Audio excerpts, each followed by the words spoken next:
Hola, buenas tardes. Mi nombre es Diego de la Peña y el día de hoy voy a exponer un póster acerca del choque cardiogénico según el reto de bases histopatológicas.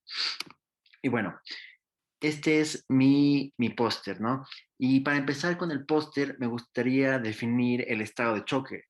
El estado de choque se define como un estado de hipoperfusión tisular en la que existe un aporte de nutrientes y de oxígeno insuficiente para satisfacer las necesidades metabólicas de los órganos vitales, ¿no? Este tipo de choque, el estado de choque se puede ver o se puede clasificar en varios tipos de choque. Por ejemplo, el choque hipovolémico, el choque cardiogénico, el choque obstructivo y el choque distributivo. Y bueno, el día de hoy me voy a centrar en el choque cardiogénico, que se define como choque cardiogénico, ya que el corazón es el que origina este choque. Entonces, se puede resumir en que alguna lesión o daño al corazón que impida bombear sangre de una manera adecuada, eso va a ser en general el choque cardiogénico, ¿no? Y bueno, ¿cuáles son los factores de riesgo para desarrollar este choque cardiogénico? Pues son la enfermedad de arterias coronarias, antecedentes de insuficiencia cardíaca o infartos, puede ser la edad, diabetes o hipertensión mal controladas. Y bueno, eso es en cuanto a los factores de riesgo. Ahora, hablando de causas, el choque cardiogénico se puede causar gracias a una inflamación del músculo cardíaco o miocarditis, a una inflamación de las válvulas cardíacas, o por ejemplo, que esto es endocarditis, o también se puede dar gracias a la sobredosis o intoxicación de algunas sustancias que pueden afectar la capacidad de bombeo del corazón. En general, todas estas causas van a impedir que el corazón pueda hacer su trabajo como bomba y van a influenciar o van a impedir que se bombee sangre de manera correcta. La causa más importante o la causa principal del choque cardiogénico es el infarto agudo al miocardio, que más adelante hablaremos un poco más a profundidad acerca de ello. Ahora vamos a hablar acerca de los signos y síntomas que los pacientes presentan al desarrollar un choque de tipo cardiogénico. Pues más en grandes rasgos, los pacientes con este tipo de choque llegan a presentar taquipnea, taquicardia, hipotensión, disnea, diaforesis, oliguria, anuria, edema pulmonar agudo, extremidades frías y dolor radiante, que más adelante vamos a ver cada uno de estos signos y síntomas e hilarlos con su respectivo órgano o sistema. Y bueno, vamos a empezar con el corazón. Entonces, el corazón eh, para esta parte voy a empezar a explicar con la gráfica que tenemos aquí, con el esquema, perdón, que tenemos a la derecha, que arriba en la esquina derecha con letras rojas, ¿no? Entonces ahí empieza todo, ¿no? Que dice infarto agudo al miocardio, que es la causa principal de un choque cardiogénico. El infarto agudo al miocardio puede ser una obstrucción, se puede dar por una obstrucción de una coronaria o una arteria que irrigue el músculo cardíaco. Por ejemplo, si hay una obstrucción en la descendente anterior, que es la principal arteria que irriga el ventrículo izquierdo, pues va a haber una disminución en la funcionalidad de las células del ventrículo izquierdo. Entonces, si hay, por ejemplo, una obstrucción en la coronaria descendente anterior, pues va a haber isquemia y va a haber posteriormente necrosis de los miocardiocitos, ¿no?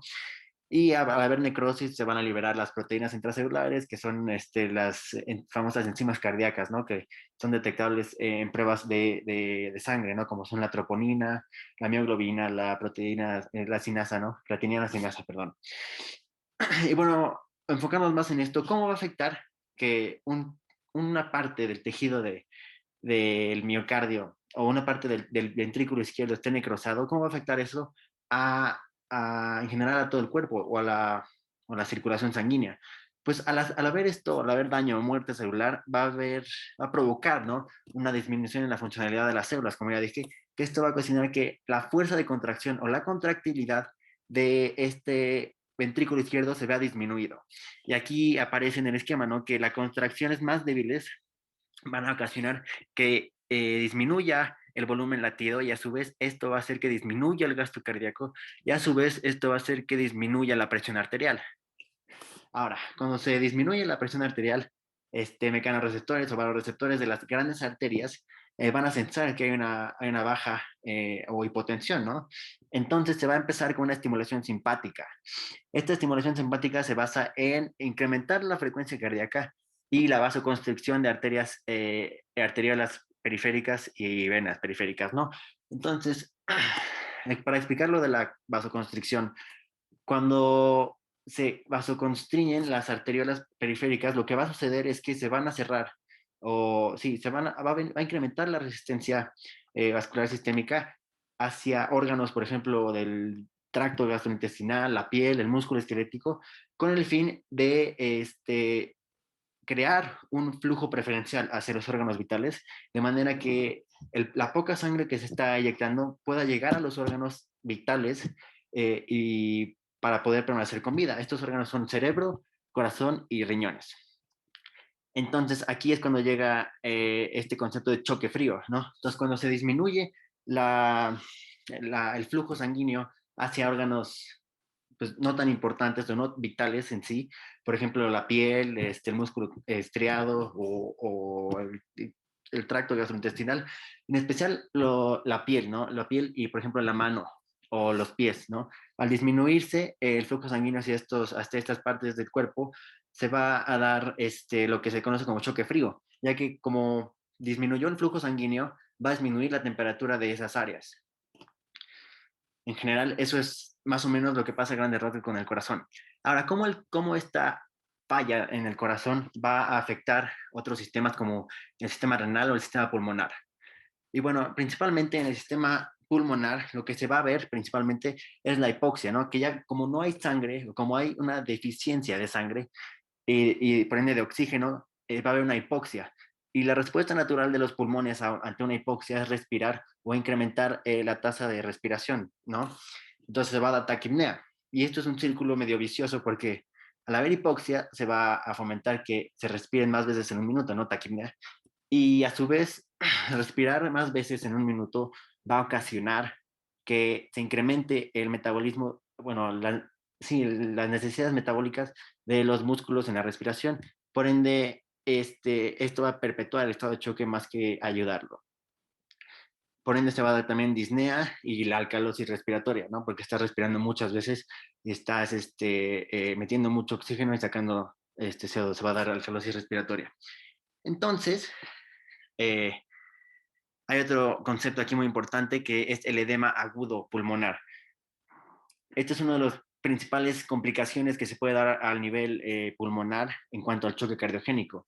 ¿Y por qué pasa esto? O sea, el corazón al disminuir su volumen latido o su fracción de eyección va a empezar a hacer un efecto dominó de congestión. Es decir, si al ventrículo izquierdo ya no le cabe tanto, ya no le caben los mismos mililitros que le cabían antes, este exceso de mililitros se va a ir acomodando o acumulando hacia atrás, por ejemplo, en la aurícula izquierda se va a empezar a acumular, perdón, y después se va a ir a las venas pulmonares y conforme siga estando esta congestión va a llegar al pulmón, ¿no? Y esto lo que va a ocasionar va a ser un incremento en la presión capilar alveolar y a su vez un incremento en la presión capilar alveolar va a ocasionar una extravasación del líquido al intersticio y a los alveolos. Por ende, si hay líquido en el intersticio y hay líquido en los alveolos, va a disminuir, por ende, el espacio en donde se puede llevar a cabo el intercambio gaseoso. Entonces va a haber más y se va a ver más hipoxia, más taquipnea y más todo esto, ¿no? A su vez, se puede diagnosticar con una radiografía este edema pulmonar a la auscultación se van a escuchar ruidos estrepitosos que van a ser causa del agua en los pulmones. Hablando del sistema renal, como ya mencionamos, se puede dar la olivuria o la anuria, ¿no? Que es una disminución en la producción de orina o no hay producción de orina en lo absoluto. Entonces, ¿cómo se da esto? Esto se debe gracias a un sistema que se llama sistema renina-angiotensina-aldosterona. Entonces, hay unas células que se llaman células yuxtaglomerulares localizadas en la arteriola aferente. Entonces, cuando hay una baja presión o cuando baja la presión, estas células que presentan mecanorreceptores van a sensar que hay una presión baja y a su vez van a estimular la secreción de renina, ¿no? Pero también, a su vez, hay unas células en el túbulo distal que se llaman mácula densa. Estas células son células especializadas y que su función básicamente es sensar los iones de cloro y de sodio que pasan a esa altura. De esta manera se pueden dar una idea de qué tanto se está filtrando o qué tan rápido está pasando. Es decir, van a sensar mediante la concentración de iones de sodio y de cloro si hay una presión alta o si hay una presión baja, como también si hay una tasa de filtrado glomerular alta como una tasa de filtrado glomerular baja.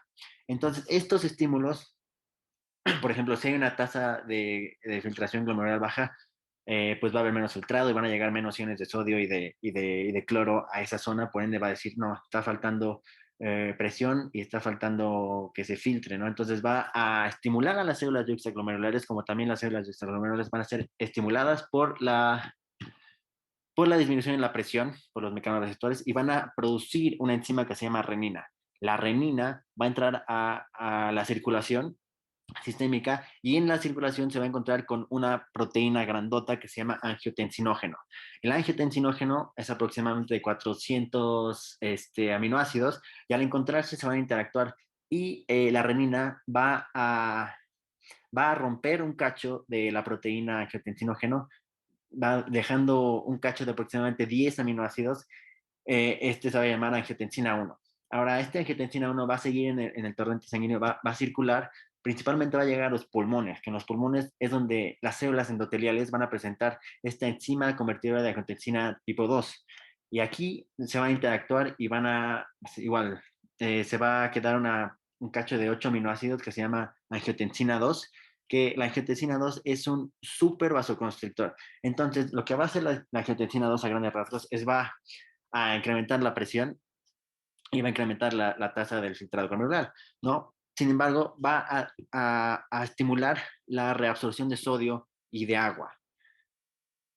La angiotensina 2 va a interactuar con muchas estructuras. Por ejemplo, va a interactuar con el hipotálamo y al interactuar con el hipotálamo va a estimular, ¿no? Que se dé este estado de sed y se secrete la hormona antidiurética, ¿no?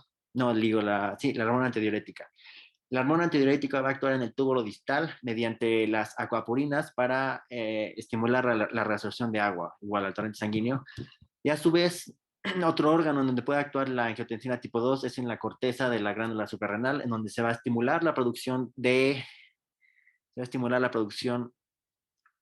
aldosterona, que la aldosterona igual va a actuar en el túbulo distal y en el túbulo colector, igual estimulando la reducción de sodio y de agua. Entonces, en general, este sistema lo que hace es reabsorber sodio y agua para así mantener el volumen o mantener lo que queda del volumen sanguíneo, esto produciendo la famosa oliguria y anuria. O sea, no se va a producir orina porque se está reabsorbiendo todo el agua y todos los iones por gradiente, se está reabsorbiendo todo el agua y pues no está produciendo orina. Por eso hay una disminución en la producción de orina y hay una o no se produce en absoluto orina, dependiendo del estado. Eso es todo hasta mi entendimiento del choque cardiogénico.